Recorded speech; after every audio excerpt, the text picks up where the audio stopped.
Treasure Hunting Weekend, mga katiyats, magandang buhay sa lahat.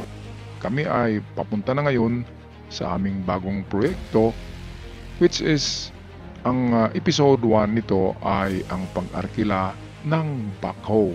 Ba ang gastusin mo kapag aarkila ka ng backhoe? Bago natin yan tatalakayin, ako'y mag-shoutout muna sa ating mga avid followers at sa mga bago pa lamang sa channel. Huwag kalimutan i-subscribe para palagi kayong updated.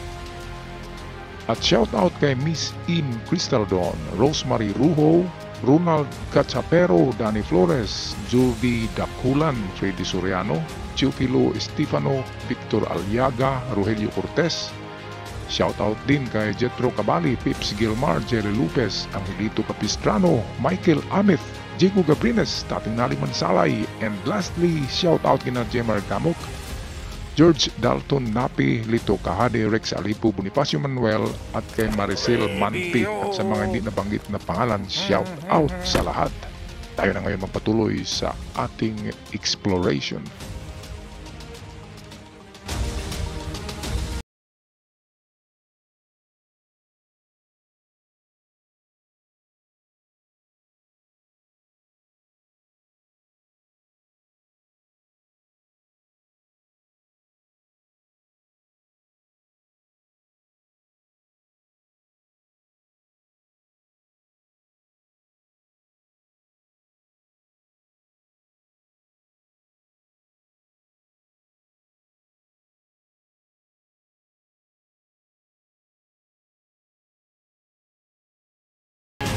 And the waiting is over, mga katiyats. Narito na ang aming inarkilang backhoe. At magkano nga ba ang gagastusin nyo kapag backhoe ang gagamitin nyo sa inyong pag-treasure hunt? Well, atin muna alamin ang kahalagahan ng backhoe. Ang backhoe, kahit mahal yan, ay makapagpadali yan sa time span ng operation. Matagal na operation, meaning malaking gastusin. Kasi mayroon kang sasahuran na tao, mayroon kang pagkakainin, at higit sa lahat, masasayang ang oras mo kapag abutin ka ng 1 taon sa treasure hunting. Kaya dapat mayroong time frame. Para sa akin, pinakamatagal na ang 3 buwan sa pag-treasure hunt. Dapat pinaplano ito, kinukompute kung alin ba ang mas magaan at mas matipid, ang paggamit ba ng heavy equipment or ang manumano na paghukay. Okay, mga katits, ngayon atin naman pag-usapan magkano ba ang arkila ng backhoe. Ang mahal dyan ay ang pag-deliver, yung pagsakay niyan sa kanyang delivery truck. Yung flatbed truck ay minimum niyan 10,000 pesos kahit malapit lang, at kapag malayo na ay nasa 20 mil, 30 mil, 40 mil, 60 mil, depende sa layo ng inyong lugar galing sa inarkilahan nyo ng backhoe. Kaya kung kayo'y aarkila, dapat gawin nyo ang magandang timing kapag merong nag-operate ng mga constructions or contractor na malapit sa inyong lugar na merong backhoe. Yun ang inyong rentahan para mas malapit na lang at hindi na kayo magbabayad sa delivery sa pagsakay niyan sa flatbed truck kasi napakamahal ng pagsakay niyan. Okay, at ang oras naman ito sa aming lugar ay 4,000 pesos per hour ang babayaran. Libre na doon ang crudo o ang kanyang gas ay kasama na sa 4,000 pesos per hour. Kaya kung 8 hours ang operation mo, magbabayad ka ng 32,000 plus delivery, ay malaki talaga ang gagastusin. Pero ang 2 buwan na trabaho sa manumano lamang na paghukay dito sa backhoe ay 4 na oras lamang or mahigit. Kaya ang backhoe ay mahal, pero pinapaliit mo ang time span of your operation kasi mahalaga ang bawat araw sa treasure hunting para hindi masasayang ang pera, pagod at oras natin.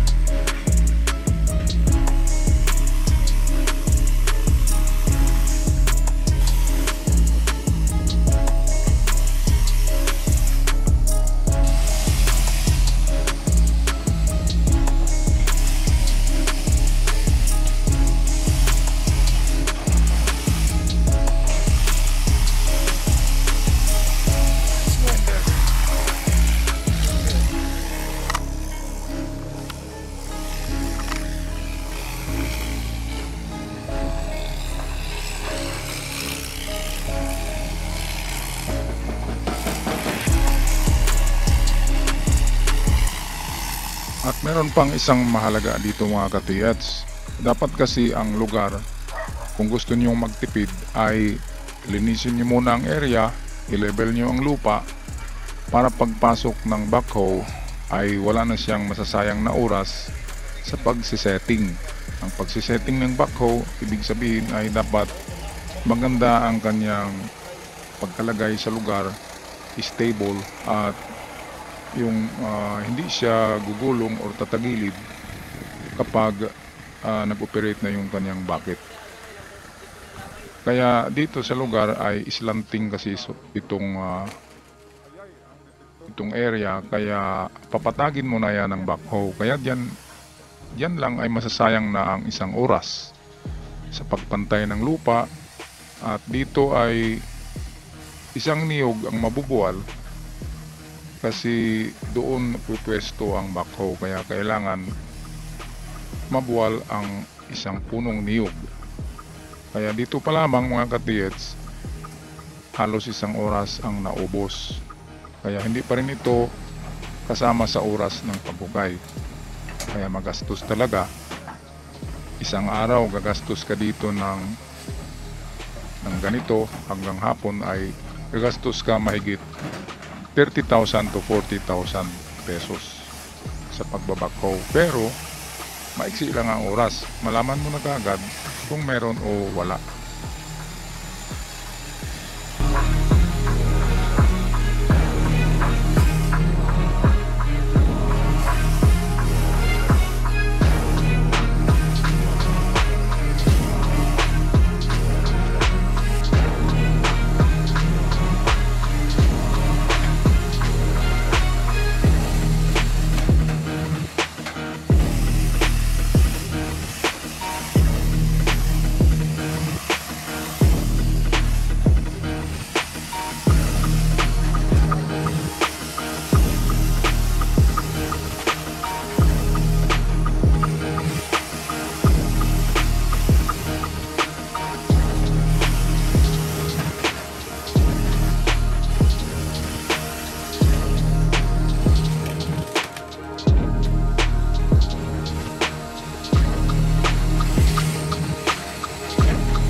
Dito sa pag-umpisa ng inyong paghukay ay expected na yan na merong 1 to 2 meters na topsoil.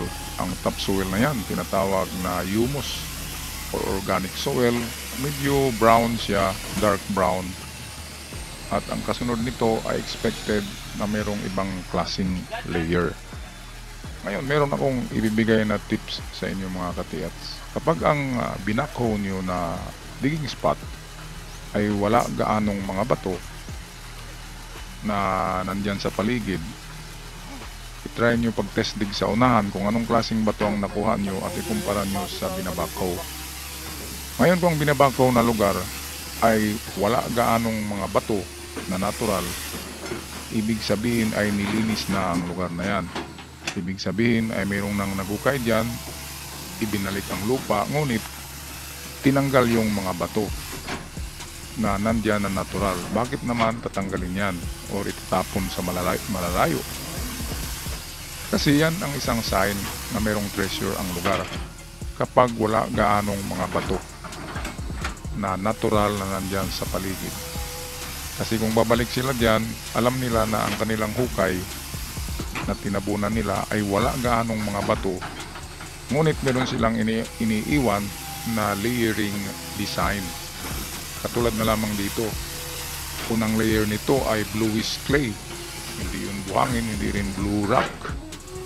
Clay siya na kinulayan ng blue at merong mga halong seashells.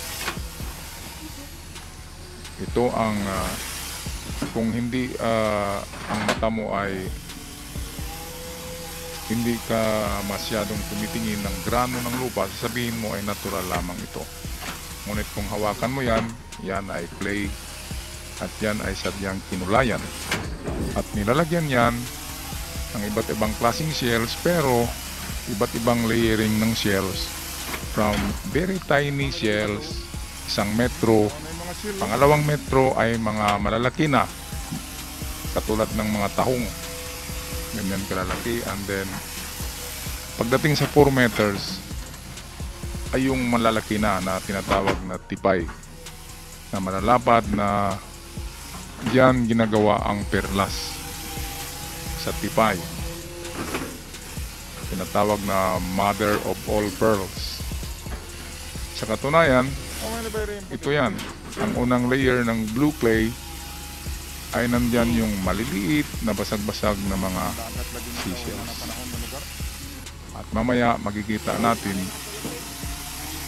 na pangalawang layer nito ay medium seashells size. Ano nga bang ibig sabihin yan? Ang ibig sabihin ng maliit, ibig sabihin malayo pa, malalim, kasi maliit siya tingnan. Medium size seashells, ibig sabihin ay medyo malapit na. At yung malaking seashells na pangatlong size, ibig sabihin ay nandyan na under sa kanya at napakalapit na. Kaya yan ang kahulugan ng layering ng seashells sa makapal na blue soil or blue clay. Iba naman yung blue rock. Ang blue rock ay original layer ng lupa sa kabundukan na may kulay pula na topsoil. Pero dito, ang lupa kasi dito ay ang origin ay limestone. Kaya expected na mayroong mga limestone sa ibabaw, pero ang nangyari ay walang limestone kahit isa, or lime rock. Kaya sure na ang lugar ay nalinis at mayroong naglinis nito. Okay, patuloy tayo mga ka-TLs.